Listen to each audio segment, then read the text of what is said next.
Joining me now is Secretary General of NATO, Jens Stoltenberg. Mr. Stoltenberg, thanks very much for being here. Thank you so much for having me. You recently spoke, talking of the war in Ukraine, you spoke of the possibility of Ukraine actually winning the war and the desire to see Ukraine win the war.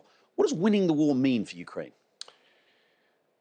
That means, first and foremost, that they are able to get a solution to this war which is acceptable for them. So I have full confidence in the political leadership, in the people of Ukraine, to make those decisions. Our task as NATO and NATO allies is to support them.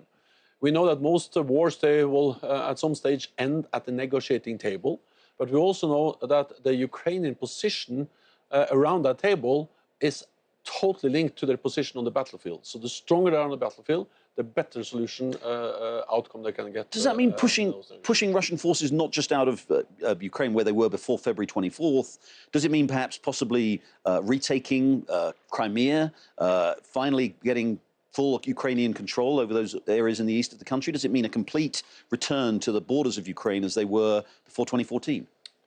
The main focus now is, first of all, to stop the Russian advances. They are slowly moving forward in Donbass. They have been forced back around Kiev in the north and also in Kharkiv, but we also see that they're pushing hard in the rest of Donbass, in Luhansk and Donetsk.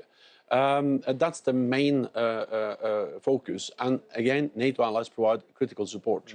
Then we support the sovereignty of Ukraine. We support them to uphold the right for self-defense for Ukrainian territory. This is actually a right which is enshrined in the UN treaty. But again, it's not for me to define exactly where this should stop. What matters is that we support them so they are able to defend their own territory.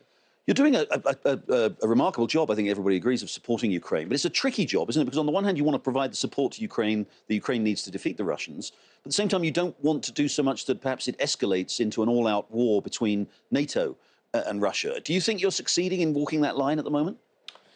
Yes, NATO has fundamentally two tasks. One is to provide support to our valued ally Ukraine, and we do so. We have done that actually for many years, since 2014. The United States and others have trained and equipped Ukrainian forces for many years, and that proves extremely important now on the battlefield.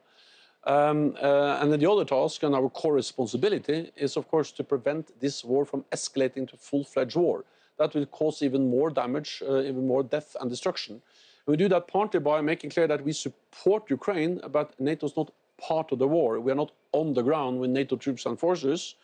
And second, we have significantly increased our military presence in the eastern part of the alliance to send a very clear message to Moscow that there is no room for miscalculation, misunderstanding about NATO's readiness to protect and defend all allies. This is about deterrence. Are they getting that message? Do you think the Russians, do they understand that? Yes, I think they absolutely understand that. And this is deterrence. This is not to provoke war, but this is to prevent war.